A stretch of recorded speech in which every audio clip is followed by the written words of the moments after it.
السلام علیکم ورحمۃ اللہ وبرکاتہ۔ میں ہوں سراج الدین امجدی۔ کل کا سلسلہ شاہ بٹائی اسپتال حیدرآباد، سندھ سروسز اسپتال کراچی اور جناح اسپتال میں سرکاری ملازمت اور نجی کاروبار ایک ساتھ۔ ثبوت کے باوجود محکمہ جاتی تحقیقات کی رفتار سست کیوں ہے؟ تفصیل میں جانے سے پہلے جن دوستوں نے اب تک چینل کو سبسکرائب نہیں کیا وہ صحت اور صحت سے جڑی خبروں اور حقائق پر مبنی رپورٹ سے باخبر رہنے کے لیے پہلے چینل کو سبسکرائب ضرور فرما لیں۔ جن دوستوں نے چینل کو سبسکرائب کر لیا ان کا تہ دل سے شکریہ۔ ویڈیو اچھی لگے تو لائک، کمنٹس اور دوستوں کو شیئر بھی ضرور کر دیں۔ شاہ لطیف بٹائی اسپتال میں ہونے والی کرپشن کی تفصیل جاننے سے پہلے ایک بار پھر ڈی جی آڈٹ سندھ کی رپورٹ کا عکس LDN کی اسکرین پر آپ ملاحظہ فرمائیں۔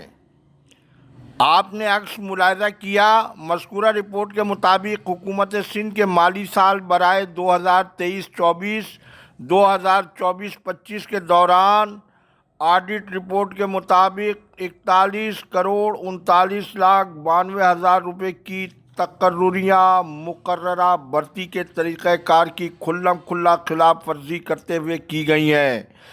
ان میں اسامیوں کا اشتہار نہ دینا، منظور شدہ تعداد کے بغیر تقرریاں، دوسرے صوبوں سے تعلق رکھنے والوں کو بھرتی کرنا، ملازمین کی مصروفیات، دوہری ملازمت، زائد عمر والوں کی بھرتیاں، شناختی کارڈ اور ڈومیسائل کی عدم تصدیق، نامکمل ذاتی فائلیں، منظوری کے ریکارڈ کی عدم دستیابی اور یکساں معاہدے کے بغیر تنخواہوں کی ادائیگی اور تنخواہ کی پالیسیوں کی خلاف ورزی جیسے سنگین معاملات آڈیٹر نے دیکھے۔ آڈٹ رپورٹ کے مطابق مندرجہ بالا تقرریاں ضابطوں کی دانستہ طور پر خلاف ورزی کرتے ہوئے کی گئی ہیں، جو کمزور داخلی کنٹرول، میرٹ کو نظر انداز کرنے، اسٹیبلشمنٹ اور بجٹ کے قواعد و ضوابط کی خلاف ورزی اور انتظامیہ کی جانب سے غیر مؤثر نگرانی کی نشاندہی کرتی ہے، جس کے نتیجے میں حکومت سندھ پر غیر مجاز مالی بوجھ میں اضافہ ہوا ہے۔ شاہ لطیف بٹائی اسپتال حیدرآباد میں عجب کرپشن کی غضب کہانی کی آج دوسری قسط آپ نے ملاحظہ فرمائی۔ انشاءاللہ کل حتمی تیسری قسط بھی آپ ضرور ملاحظہ فرمائیں۔ ناظرین کرام، جناح پوسٹ گریجویٹ میڈیکل سینٹر کی DG سندھ کی آڈٹ رپورٹ کی دوسری قسط پیش خدمت ہے، جو سیکیورٹی اور جینیٹوریل کے حوالے سے سابقہ انتظامیہ کی روشن کارناموں کی ایسی تہلکہ خیز رپورٹ ہے جس پر موجودہ انتظامیہ کی نہ صرف آنکھیں کھل جانی چاہیے بلکہ اپنی غیر جانبدارانہ پوزیشن کو واضح اور قانون کے مطابق اپنی ذمہ داریوں کو ادا کرنا چاہیے۔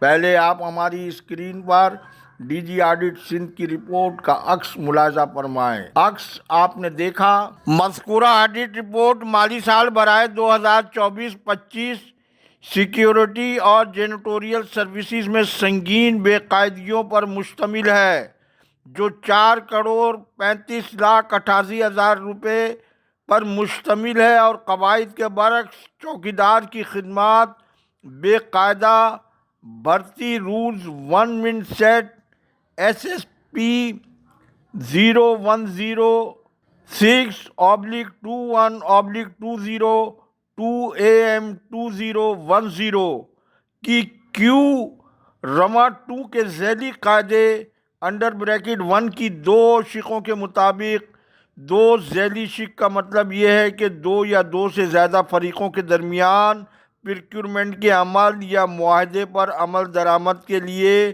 کوئی انتظام جو پروکیورنگ ایجنسی کے علم کے ساتھ یا اس کے بغیر حاصل کرنے کے لیے ڈیزائن کیا گیا ہے تاکہ مصنوعی غیر مسابقاتی سطح پر قیمتیں مقرر کی جا سکیں۔ آڈٹ رپورٹ کے مطابق محکمہ صحت حکومت سندھ کے مالی سال 2023-24 کی جانچ پڑتال کے دوران دیکھا گیا کہ سیکیورٹی اور چوکیداروں کی خدمات کے ٹھیکوں کی بھرتی اور عمل درآمد میں 4,35,88,000 روپے کی سنگین مالی بے ضابطگیاں سامنے آئی ہیں۔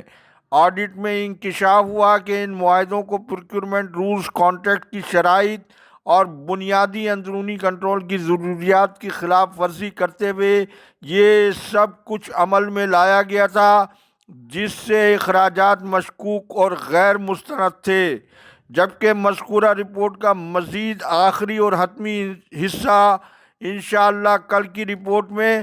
تاہم مذکورہ آڈٹ رپورٹ کی خبر کے اندر کی خبر کے مطابق رپورٹ میں جو دورانیہ بتایا گیا ہے یہ جے پی ایم سی میں مرحوم پروفیسر شاہد رسول کی سربراہی میں کرپشن فری دور تھا، جس میں عثمان گجر جہاں سرکاری ملازم تھے وہیں اپنی مون انٹرپرائزز کے وہ سی ای او بھی تھے، جبکہ اب تو وہ کئی اور کمپنیوں کے بھی مالک نکل آئے ہیں۔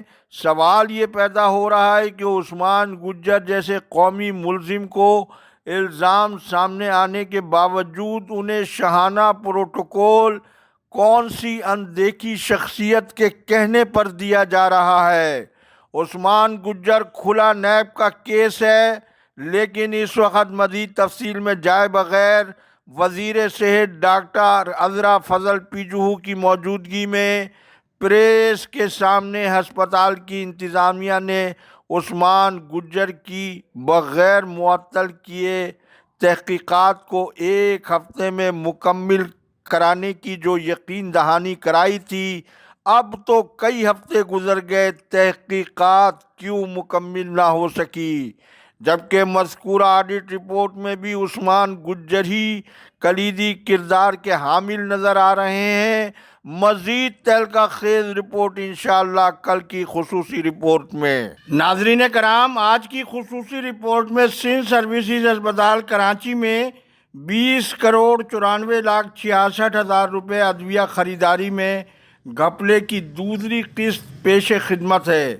پہلے ایل ڈی این کی اسکرین پر ڈی جی سندھ کی آڈٹ رپورٹ کا وہ مصدقہ عکس ملاحظہ فرمائیں جو خلاف قانون ڈیفیکٹو ایم ایس وہاب اللہ یوسفانی نے ہسپتال کے ذرائع کے مطابق سرکاری ریکارڈ سے ادھر ادھر کر دیا ہے۔ آپ نے عکس ملاحظہ کیا، ڈی جی آڈٹ سندھ کی مذکورہ رپورٹ سال برائے 2024-25 کے مطابق سندھ سروسز ہسپتال کراچی میں بغیر کھپت اور اسٹور کے ریکارڈ کے ادویہ خریداریاں مرکزی ٹینڈر کی شرحوں کے ساتھ منسلک نہیں ہیں۔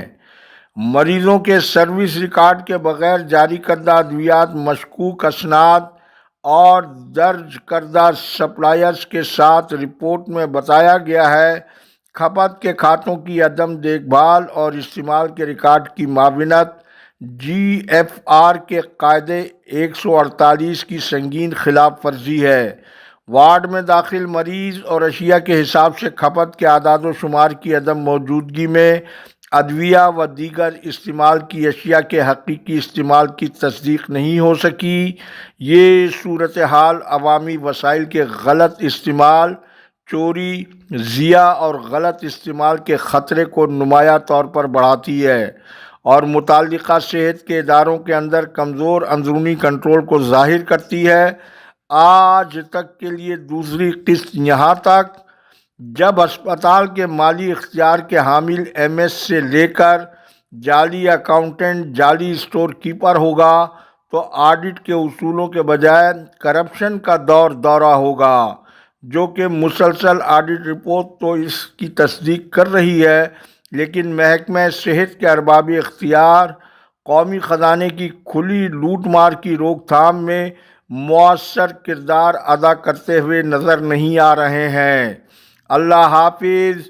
پاکستان زندہ باد، کرپشن مرد آباد، عوام با افواج پاکستان پائندہ باد۔